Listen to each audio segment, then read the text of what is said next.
구독, 알림 설정까지 부탁드립니다. 오늘도 우리 사는 이야기 찾아주셔서 감사합니다. 사연자분이 보내주신 이야기 시작해볼게요. 안녕하세요. 세상에 아빠 말고는 남자들은 다 믿으면 안 된다 하더니 정말 이런 일도 생길 수 있군요. 저는 30대 애기 엄마예요. 며칠 전에 딸을 낳았습니다. 저는 비교적 어린 나이에 결혼을 했어요. 저와 남편은 대학을 졸업하자마자 바로 결혼을 했죠. 너무 사랑했기에 저희는 바로 결혼을 하고 아이는 조금 천천히 낳는 것으로 계획했습니다. 28 정도가 되자 아이를 낳고 싶었죠. 하지만 아무리 노력해도 아이는 나오지 않았어요. 여보, 이번에도 실패야. 항상 아무 반응도 없던 임신 테스트기. 저희 부부는 정말 이게 끝인 줄만 알았습니다.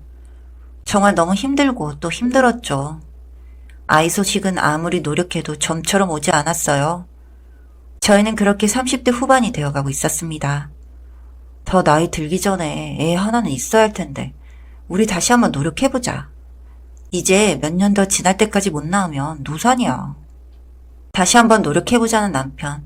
저희는 정말 오랜만에 아이를 갖기 위해서 가진 노력을 다했습니다.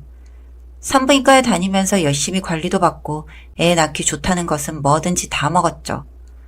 그러다가 35살, 드디어 저는 임신을 할 수 있게 되었습니다. 뭔가 적당한 듯 늦은 듯 애매한 나이. 혹시나 애가 어떻게라도 되지 않기 위해서 저는 바로 다니던 일을 끊고 애를 보살폈습니다. 여보, 애기 심장 뛰는 소리 너무 신기하지 않아? 자주 산부인과에 가서 검사도 받았고 아이를 몇 년 동안이나 기다렸던 저희 부부는 그야말로 너무 신이 났죠. 하지만 아이가 생기면 남자는 서서히 돌아선다 했던가요? 아이를 낳고 난 후부터 저에 대한 남편의 관심은 덜해졌고 남편은 점점 집에 오는 시간이 줄어들었습니다. 매일 야근도 많고 하다는 남편. 집에 와서도 남편은 바로 잠드는 일이 잦았죠. 뭔가 우울해지는 기분. 그래도 최대한 남편을 믿어보고 있었습니다. 그리고 저의 이러한 우울한 감정이 계속 고조되던 때 저는 남편의 확실한 행동을 통해서 남편을 믿을 수 있었어요. 남편은 핸드폰도 공개해 주었고 회사에서 일하는 사진도 보여주었고 퇴근 후 딱 집에 와 주었어요. 남편을 의심했던 것들에 정말 미안한 마음이 들었습니다. 그리고 그렇게 저희는 남은 몇 달 동안 열심히 아이를 태교했고 정말 바랬던 아이를 만날 날들이 다가오고 있었어요. 며칠 후 나올 아이를 위해 저희는 수중분만을 하기로 했고 그날도 수중분만에 적응 연습을 하러 산부인과에 갔습니다. 산부인과에서 돌아다니고 있는데 멀리서 익숙한 얼굴에 여자가 보였습니다. 정말 익숙한 얼굴. 그 여자는 알고 보니 몇 년 동안 못 본 제 친구였어요. 결혼한 뒤 한 번도 본 적 없는 친구. 친구도 임신해 있었습니다. 정말 오랜만에 친구를 우연히 만나게 되어서 저는 너무 좋더라고요. 한 5년 만에 보는 친구. 친구 남편과도 고등학교 때 친구를 아는 사이인데 저희는 이러한 오랜만에 만남이 너무 좋았지만 저는 어딘가 이상한 것 같은 친구네 부부 사이가 좀 걸렸습니다. 저는 친구보다는 친구 남편과 더 친해서 조심스럽게 둘 사이에 무슨 일이 있는지를 물어봤죠.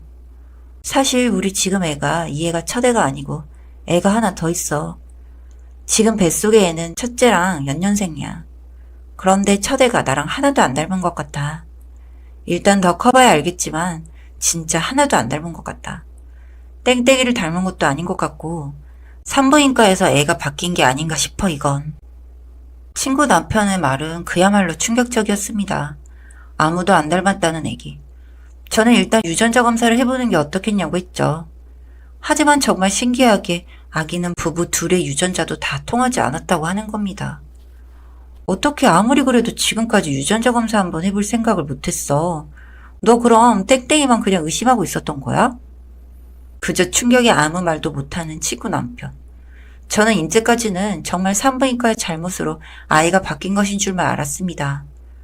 일단 저랑 친구 모두 최대한 더 충격을 받거나 하면 안 되니 저희는 각자 아이를 낳자마자 산부인과를 상대로 잃어버린 아이를 찾아보기 시작했어요. 산부인과에서는 아이를 정확히 줬고 정말 아무것도 모르겠다는 말뿐이었죠.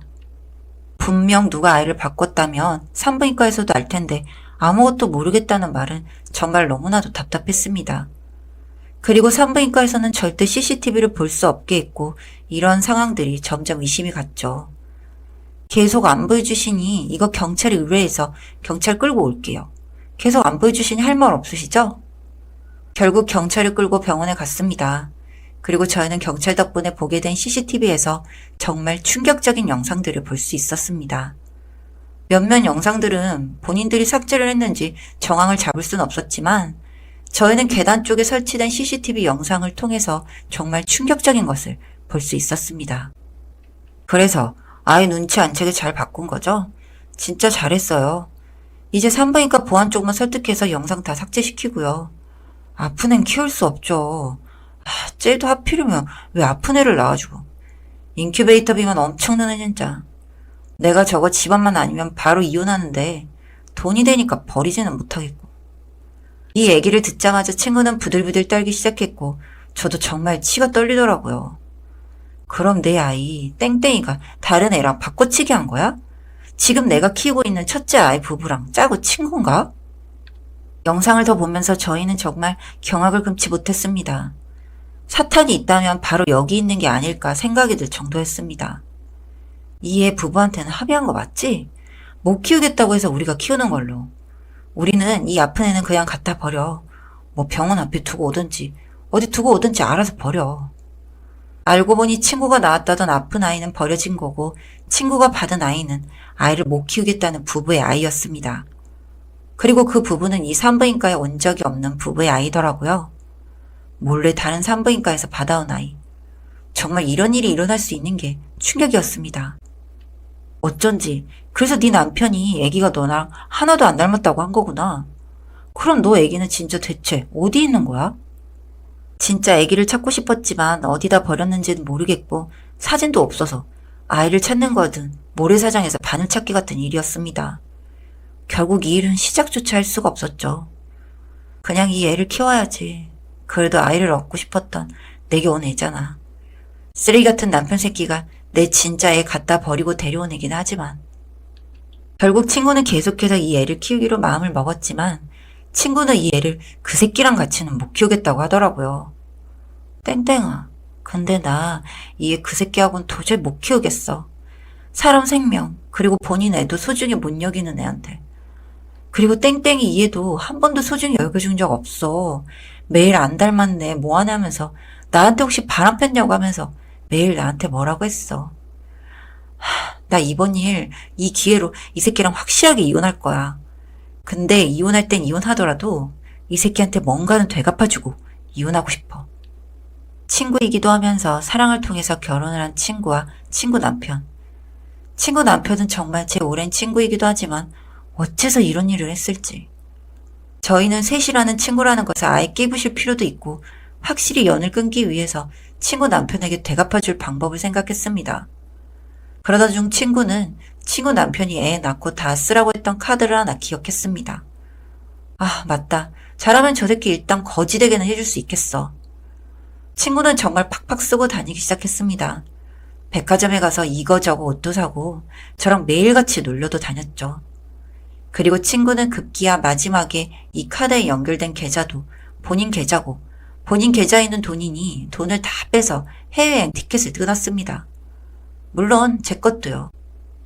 결국 왜 돈이 다 털려가냐고 그만 좀 하라는 그 새끼에게 싸대기를 한 대 날리고 저희는 공항으로 가는 택시를 탔습니다. 바로 택시 타고 따라오는 그 새끼를 열심히 따돌리면서 속이 고소했네요. 해외여행에서 저희는 미리 연락하고 있던 변호사님을 통해서 이혼 소송을 준비할 수 있었고 한국에 가자마자 친구는 친구 남편과 시원하게 이혼할 수 있었습니다. 친구는 지금은 본인 친아들은 아니지만 그래도 어떻게든 얻게 된 아들을 잘 키우고 있습니다. 참 아이러니하죠. 자신의 아이는 잃었지만 이 아이도 그렇다고 버릴 순 없는. 이런 미칠 것 같은 감정에 휩싸일 때마다 친구는 많이 힘들어하고 있습니다. 곱게 이혼을 해준 것도 양육권 다툼에서 그 새끼가 아이를 데려가게 했기 때문인데 가끔 그 새끼가 떠오르기도 하지만 저희는 아무렇지도 않게 더 보람차게 행복하게 잘 지내고 있어요. 사연은 여기까지였고요. 우리 사는 이야기 시청해주셔서 감사합니다.